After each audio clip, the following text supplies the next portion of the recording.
আসসালামু আলাইকুম। নেক আমল করতে চান?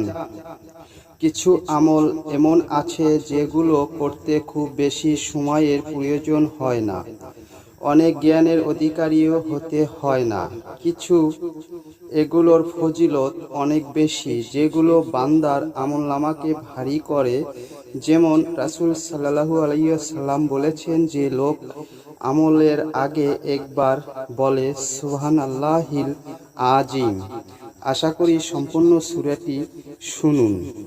اللهم إني أسألك بأني أشهد أنك أنت الله لا إله إلا أنت أحد الصمد الذي لم يلد ولم يولد ولم يكن له كفوا أحد